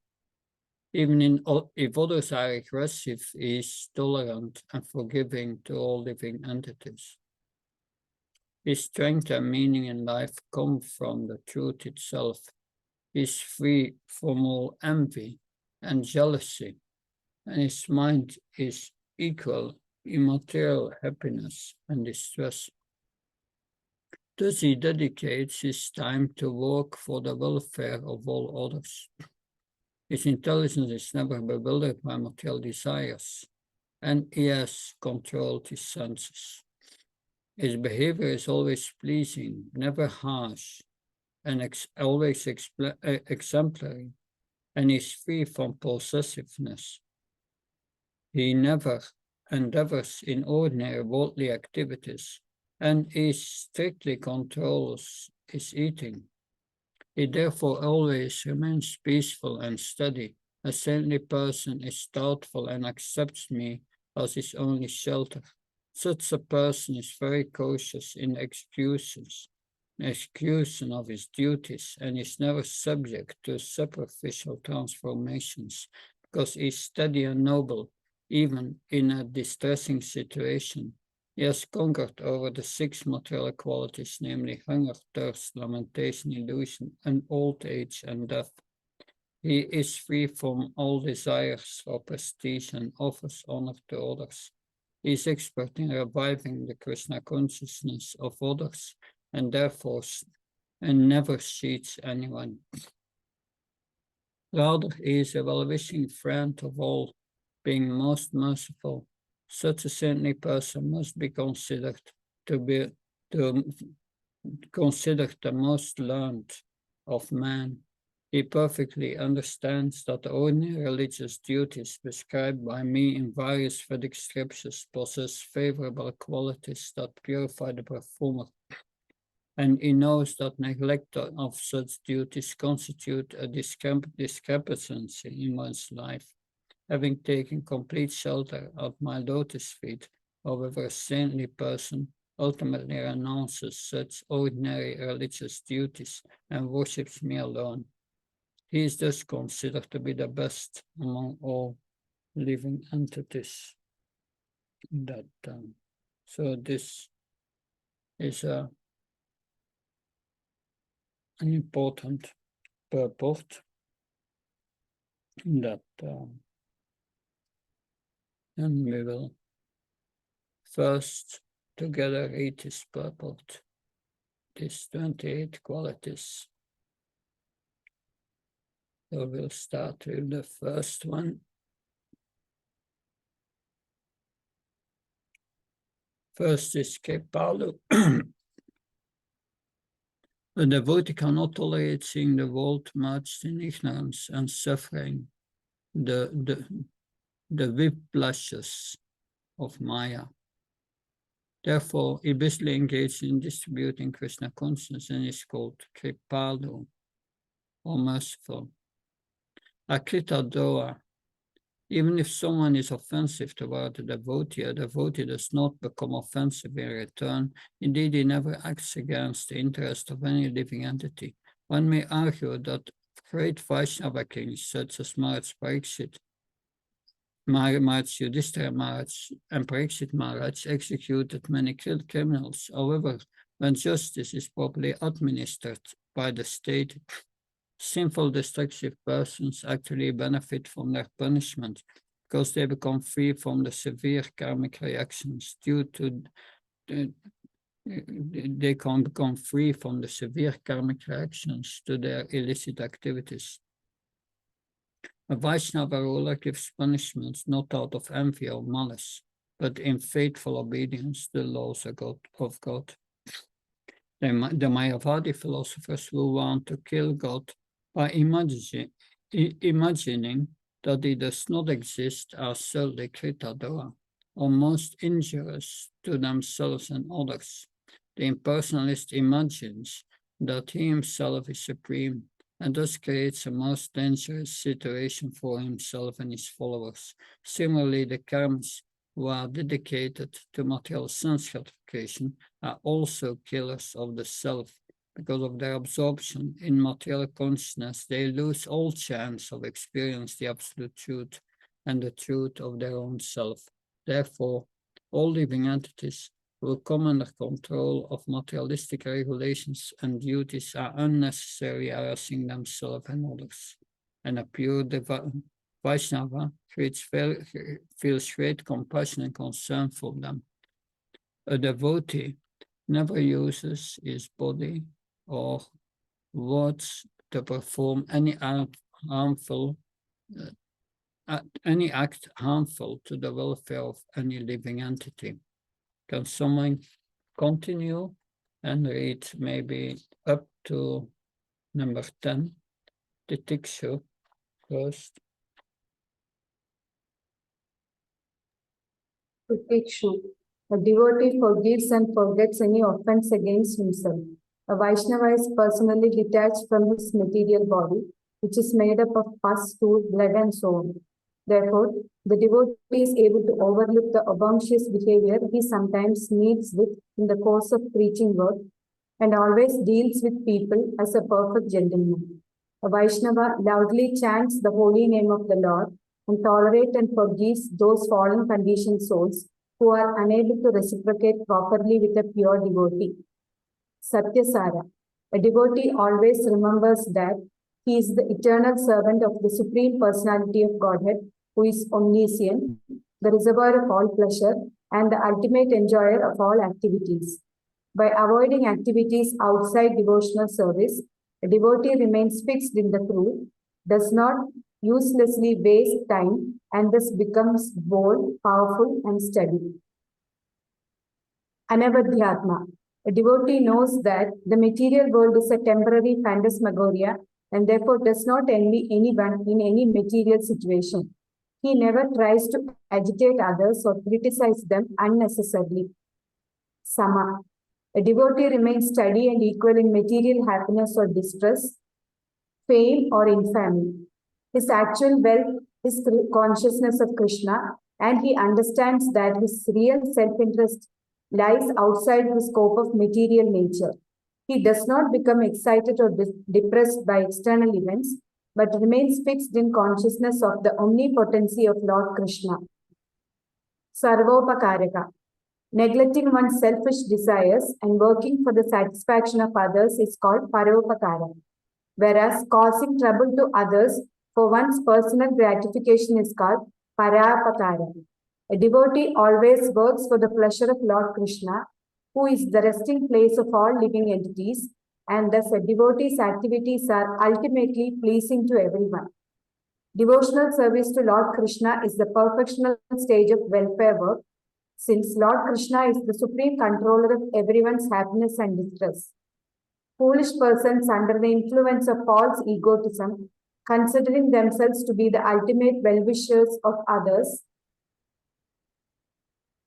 Just a moment.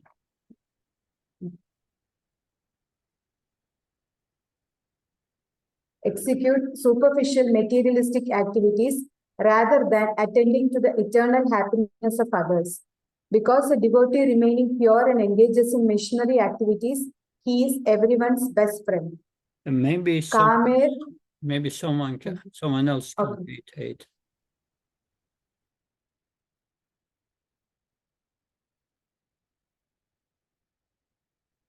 Someone else want to continue?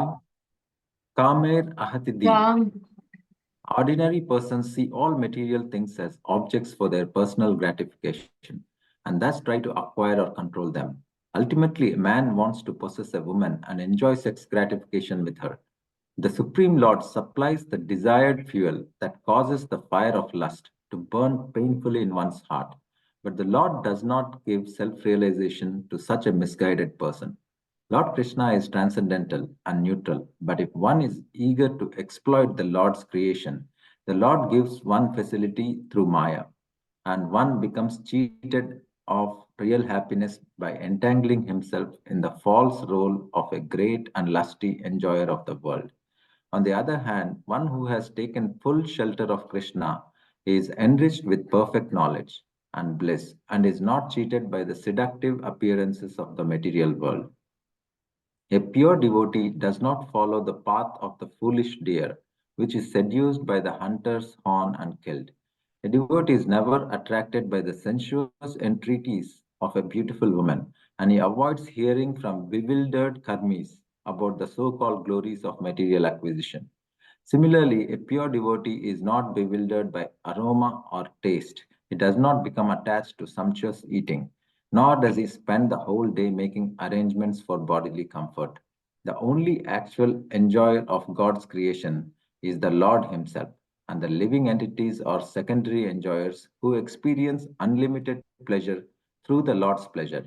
This perfect process of experiencing pleasure is called Bhakti Yoga or pure devotional service, and a devotee never sacrifices his auspicious position of steady intelligence, even in the face of so-called material opportunity. Danta. A devotee is... Sorry, go ahead, Maharaj. Yeah, please continue. Danta. A devotee is naturally repelled by sinful activities and controls his senses by dedicating all his acts to Krishna. This requires steady concentration and a cautious mentality. Mrudu. A materialistic person will always see people as friends or enemies, and thus will sometimes justify cruel or small-minded behavior in order to subdue his opponents. Since a devotee has taken shelter of Lord Krishna, he does not consider anyone his enemy and is never disturbed by the tendency to desire or enjoy the suffering of others. Thus, he is mrudu or gentle and sublime. Someone else can continue, Suchi. Suchi, a devotee never touches that which is impure or improper. And simply by remembering such a pure devotee, one is freed from the tendency to sin. Because of his perfect behavior, a devotee is called Suchi or pure. Akinchana, a devotee is free from possessiveness and is not eager to enjoy or renounce anything which he considers, since he considers everything to be Lord Krishna's property. Aniha, a devotee never acts on his own behalf, but rather for the service of Lord Krishna. He is therefore aloof from ordinary worldly affairs.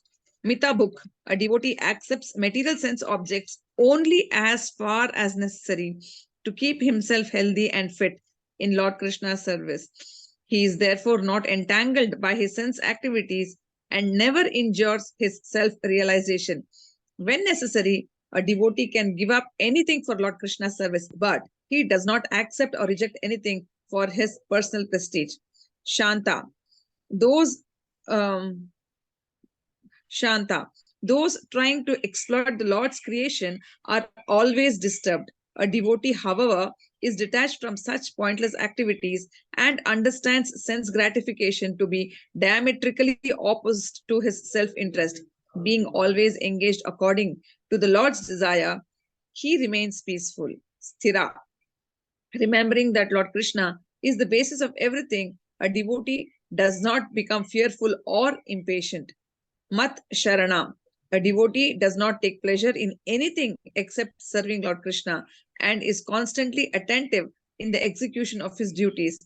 A devotee knows that only Lord Krishna can protect him and engage him in useful work. Muni. A devotee is thoughtful and through intelligent contemplation avoids becoming distracted from his spiritual advancement. By intelligence, he is freed from doubts about Lord Krishna and confronts all problems in life with steady Krishna consciousness. Can someone else, Apramattha. can someone else continue? 19, Apramattha. Can I read, Maharaj? Yes, please. Yeah. Apramattha. One who forgets the Supreme Lord is more or less crazy, but a devotee remains sane by offering his activities to Lord Krishna. Gabhiratma.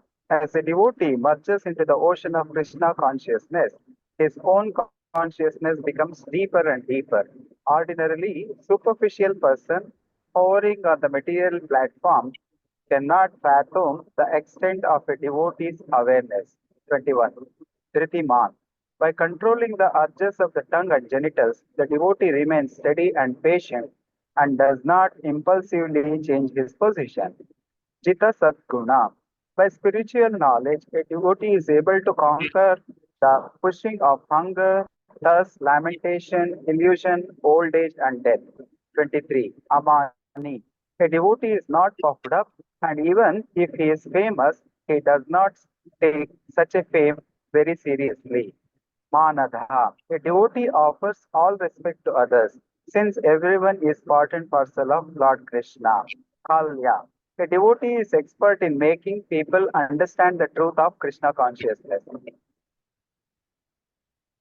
Someone else can 26. continue, maybe?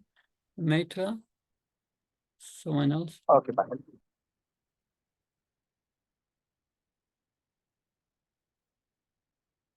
Maitra, a devotee does not cheat anyone by encouraging them in the body concept of life, rather by his missionary work. A devotee is the true friend of everyone. Karunika, a devotee tries to make people sane and thus is most merciful, is Paradukha Dukhi, one who is unhappy to see the unhappiness of others. And Kavi, a devotee, is expert in studying the transcendental qualities of the Lord and is able to show the harmony and compatibility of the Lord's apparently contradictory qualities. This is possible through expert knowledge of the absolute nature of the Lord. Lord Chaitanya is softer than a rose and harder than a thunderbolt. But these opposing qualities can easily be understood in terms of the Lord's transcendental nature and purpose.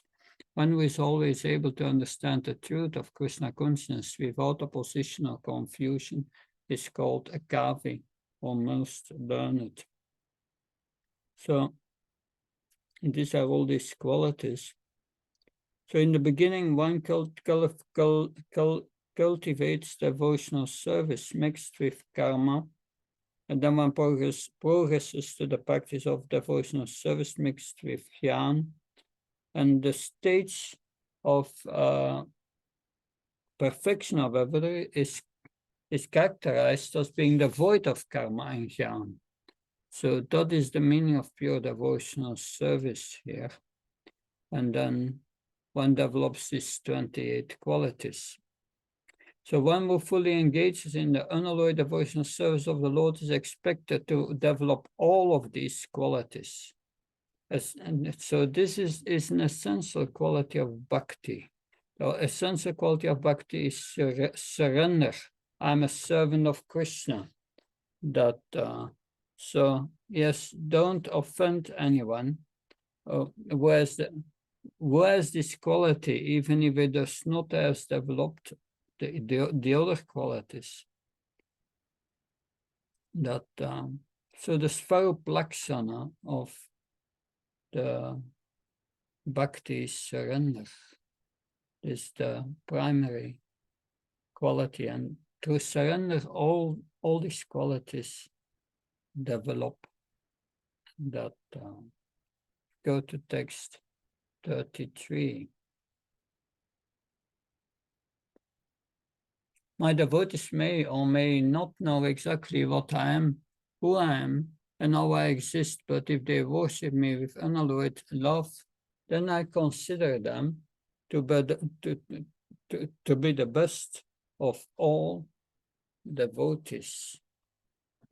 That we have here the purport. I will read the last paragraph. Although one may develop innumerable saintly qualities, without love of Krishna, one will not achieve complete success. One must understand the personality of Godhead and as he is and love him. Even if one is not capable of analytically understanding the position of God, if one simply loves Krishna, then one is certainly perfect. Many of the residents of Vrindavan had no idea that Krishna is the Supreme Personality of Godhead, nor did they know of Krishna's potencies or incarnations. They simply loved Krishna with their hearts and souls, and therefore they are considered most perfect. that so in Bhagavad Gita in 1141 Arjuna says pranayena, that his forgetfulness of Krishna's supreme position was caused by his love for him. That, of course, in 1154 it's mentioned, Krishna can only known by Ananya Bhakti. That this verse shows the supreme position of Bhakti. According to one's Bhakti, Krishna will reveal himself. The residents of Vrindavan pushed out of their conscience the idea that Krishna is God, because it would interfere with the way they wanted to serve Krishna. That interesting. Now we will have a summary description here of the process of devotional service in these next verses. My dear Uddhava, one can give up false pride and prestige by engaging in the following devotional activities. One may purify oneself by seeing, touching, worshipping, serving, and offering prayers of glorification and obeisance to my form as the deity and to my pure devotees. One should also glorify my transcendental qualities and activities, hear with love and faith the narrations of my glories, and constantly meditate on me. One should offer to me whatever one acquires, and accepting oneself as my eternal servant. One should give oneself completely to me. One should always discuss my birth and activities and enjoy life by participating in festivals such as Janmashtami, which glorify my pastimes. In my temple, one should also participate in festivals and ceremonies by singing, dancing, playing musical instruments, and discussing me with other Vaishnavas. One should observe all the regularly celebrated annual festivals by attending ceremonies, pilgrimages, and making offerings. One should also observe religious vows such as Ekadashi and take initiation by the procedures mentioned in the Vedas, Pancharatna, and other similar literature. One should faithfully and lovingly support the installation of my deity, and individually or in cooperation with others, one should work for the construction of Krishna-conscious temples and cities, as well as flower gardens, fruit gardens, and special areas to celebrate my pastimes. One should consider oneself to be my humble servant without duplicity, and should help to clean the temple, which is my home.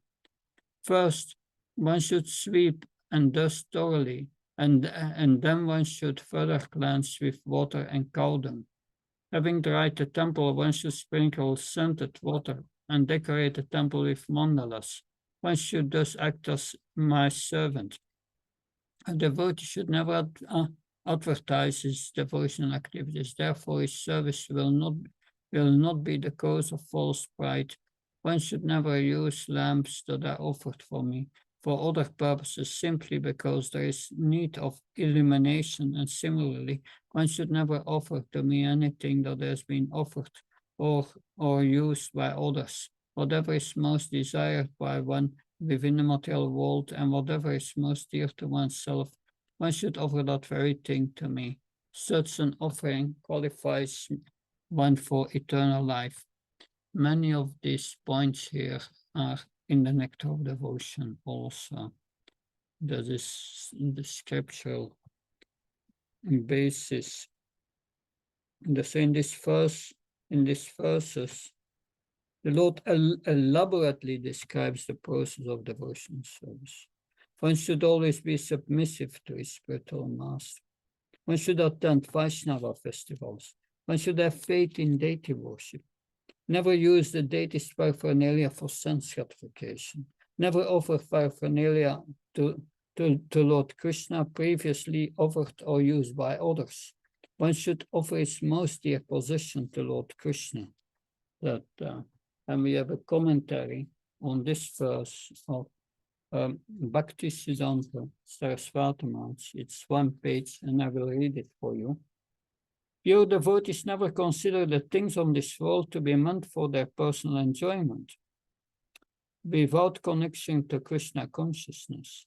Pure devotees consider themselves the eternal servants of the Lord and never make false claims of being themselves the Lord. Knowing the pure devotee to be the Lord's representative, sent into this world by his mercy, fortunate people touch his feet, have his darshan, worship him, serve him, glorify him, offer obeisance to him, and appreciate his transcendental qualities. One should not consider the deity, the Lord in the heart, and the pure devotees of the Lord to be separate from one another. One should know that the absolute truth is one while manifesting in infinite varieties. One should faithfully hear about the Supreme Personality of Godhead from the spiritual master, while fully surrendering unto the Lord, offering all one's possessions to him in his service. Indeed, one should consider his very self as being meant for the pleasure of the Lord and no other purpose. The word Varsha refers to a period of time as well as a tract of land. Yatra refers to performance of religious celebrations current at various places and at various times. The performance of worship is called Balavidan. There are two kinds of initiation, Vedic initiation and initiation conducted in pursuance of Vedic literature. The word Diksha indicates that one should be very eager to cultivate Krishna consciousness. The word Harishvara refers to the appearance day of the Lord and should be nicely celebrated by all Vaishnavas. The firm determination to engage in the Lord's service is indicated by the word Vratadharana. Impersonalists do not accept the supremacy of the Supreme Personality of Godhead. One should give up the association of such persons and work either individually or collectively to make flower garlands and fruit orchards for the service of the deity, ashrams for the residence of devotees, and temples so that people in general can take part in the worship of the Lord. Giving up all false pride, one should sweep the floor of the Lord's temple, smear it with cow dung, sprinkle it with scented water, and then draw auspicious symbols, engaging just like a menial servant. One should never make such endeavors simply to enhance his prestige. One should never consider himself to be a great devotee, and one should never brag about his devotional activities. One should not employ a lamp that was offered to the Lord for serving his own purpose, such as illuminating his residence. One should never offer to the Lord something that was given to someone or used by him. Being impelled by material desire, one should not utilize what is dear to him for his personal sense gratification. Rather, he should offer his favorite thing for the service of the Supreme Lord. By doing so, one will attain eternal benefit. One should not become bewildered by thoughts of material enjoyment and thus forget the service of the Lord. Of all one's wealth and family members should be engaged for the Lord's satisfaction, and this will save one from increasing the material bondage. So this is the commentary of Bhaktivedanta Sarasvati Maharaj. So the Gyan finally leads us to Krishna being the center, the object of our attention, considering ourselves as servant, and then act as a servant. Text 42. Personally, Uddhava, please know that you may worship me in the sun, fire, Brahmins, cows, Vaishnava, sky, wind, water, earth, individual soul, and the living entities. So unless one understands that Lord Krishna is all-pervading and that everything is resting in him, within the Lord, one's Krishna consciousness is third class and materialistic. So in 11 places here, Krishna can be worshipped. So yes, that's text 33, 43, 45. My dear Uddhava, one should worship me within the sun by chanting selected Vedic mantras and by performing worship and offering obeisance. One may worship me within fire by offering oblations of ghee, and one may worship me among the Brahmins by respectfully receiving them as guests, even when uninvited.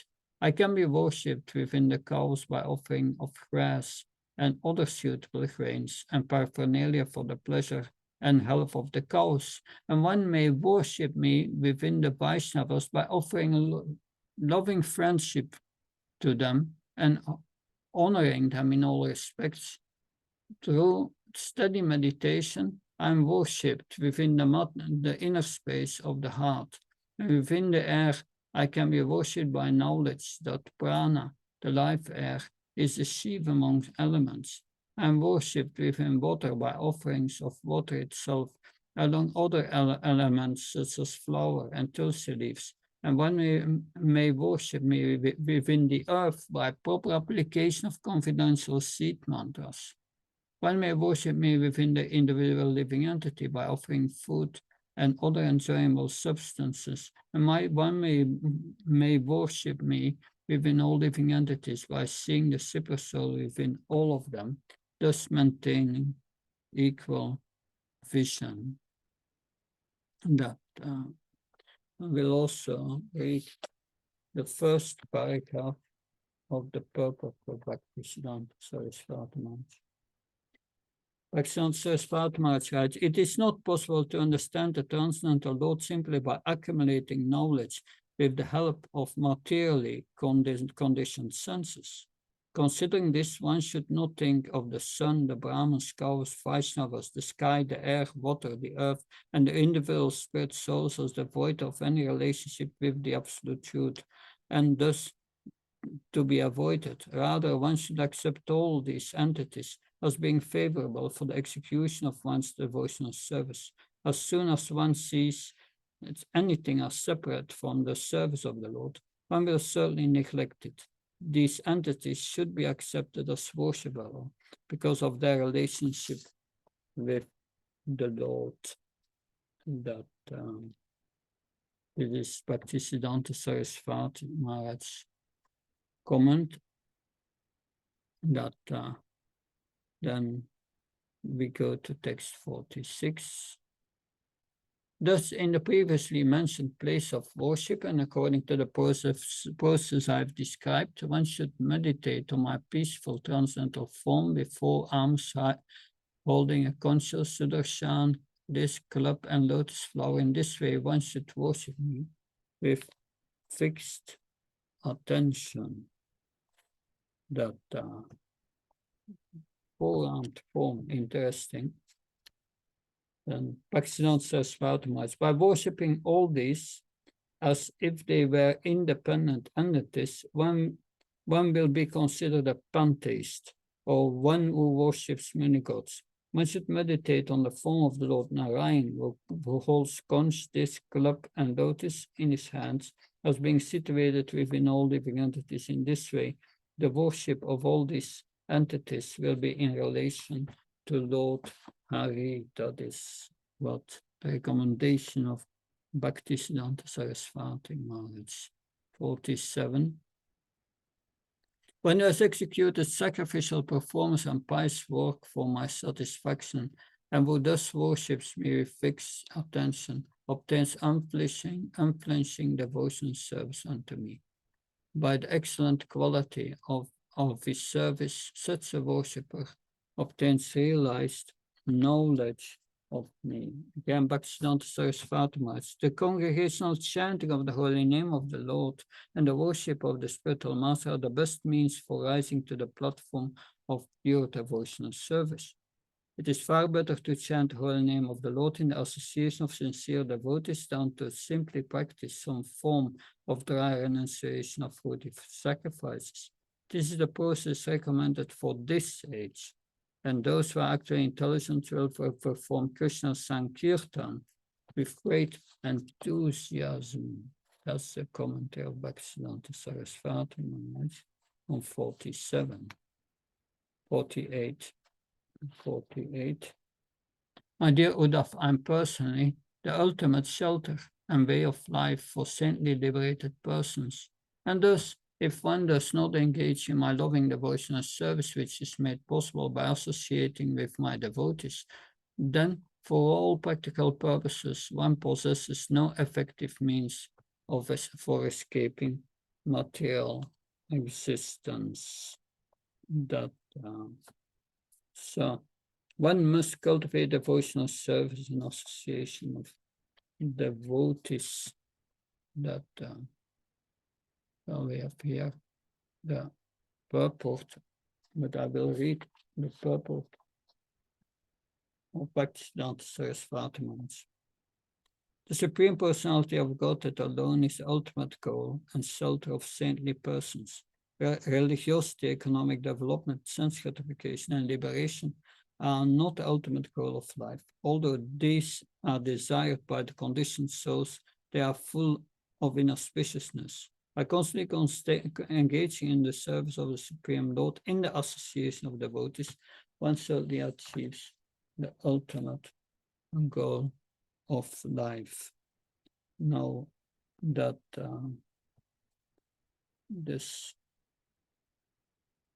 yes, we can read the first paragraph of the commentary, the first until here.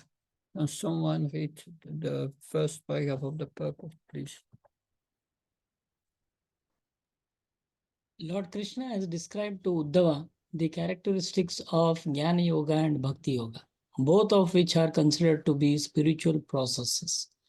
Now, however, Lord Krishna clearly indicates that Bhakti Yoga is the only real means to totally free oneself from material existence.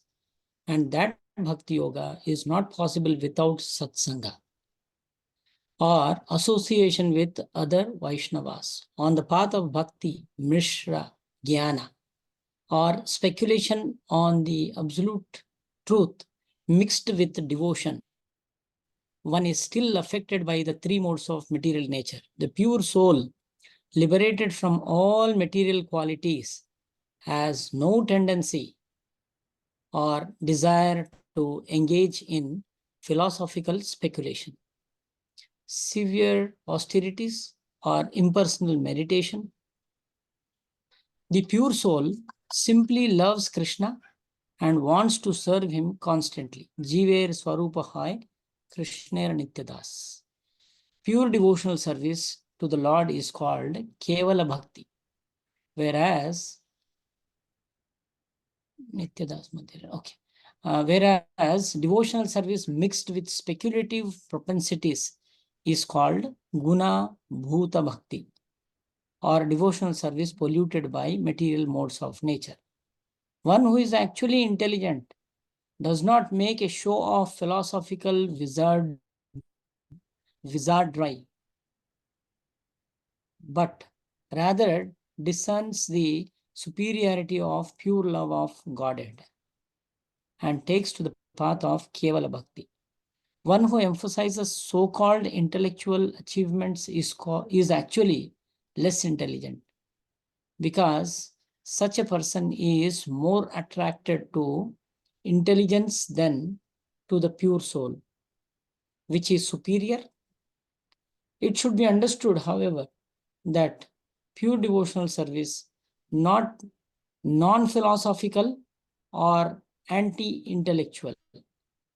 The absolute truth is far more extensive than partial truth. Therefore,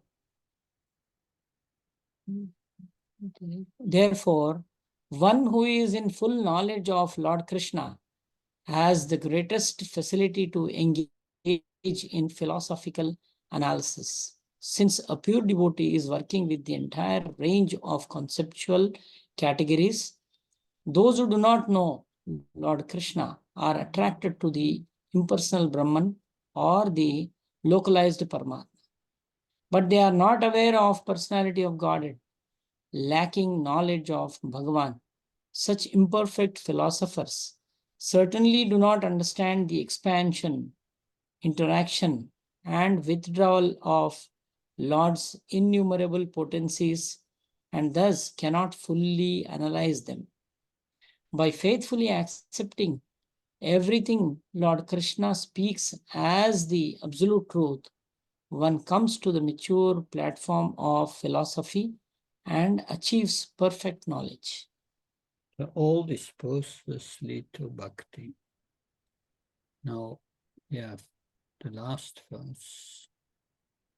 My dear Uddhava, O beloved of the other dynasty, because you are my servant, well-wisher and friend, I shall now speak to you the most confidential knowledge. Please hear as I explain these great mysteries. I read the commentary of Bhaktivedanta Sarasvati in this last verse at 49. The sages headed by Saunaka have said in the first chapter of Srimad Bhagavatam, Oyo Snigdasya Sisyasya Guravo Guyam Apyuta, that a bona fide spiritual master will impart transcendental knowledge into the heart of a sincere disciple. Uddhava had surrendered to Lord Krishna, and in reciprocation, the Lord imparted to him transcendental understanding. It is a fact that only unto one who has absolute faith in the Supreme Lord and the spiritual master is the mystery of spiritual understanding revealed. Other processes of elevation are incapable of delivering the desired result, because it is only by devotional service that the Lord becomes actually pleased. Simply by accepting the association of pure devotion and working under the direction of a spiritual master, one attains all perfection of life. This is the essential understanding by the study of this chapter. So the purpose of this chapter is detached karma yoga leads to bhakti and its practice. Associating with devotees is a sum and substance of chapter 11. So that's the end of the 11th chapter. Chapter 12, Krishna said, I will explain you the most confidential knowledge. What is this most confidential knowledge? It's bhakti to the highest degree. Krishna is never separated in his heart from the Vrajavasis, the devotees of Vrindavan, and he will speak over Vraja Bhakti in this chapter. We will go back to Vrindavan, and he will tell us in this chapter how one can develop this Vraja Bhakti, this prema in the mood of the resonance of Vrindavan. So this is beyond renunciation and knowledge. That's after liberation. Not any comments, questions, please.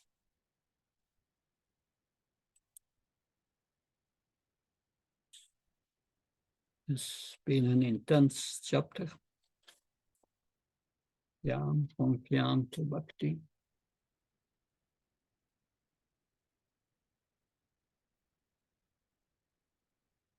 Good. You don't have questions? Maybe. If you still have questions, note them down for the next time, and we will discuss that. We have heard about these 28 qualities. Also good to see where we are in the process. It's also good meditation. And many of these advices, interesting, this process of devotional service described at the end of the chapter. Krishna described all things what we do in ISKCON, that worship of the deity, Janmastami, festivals, that so many practices.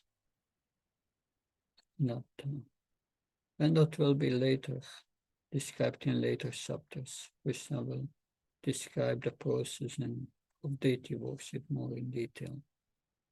Thank you very much. Hare Krishna. I'm looking forward to see you on Monday. And we continue with chapter 12 of the Uddhava Gita. Thank you very much. Hare Krishna.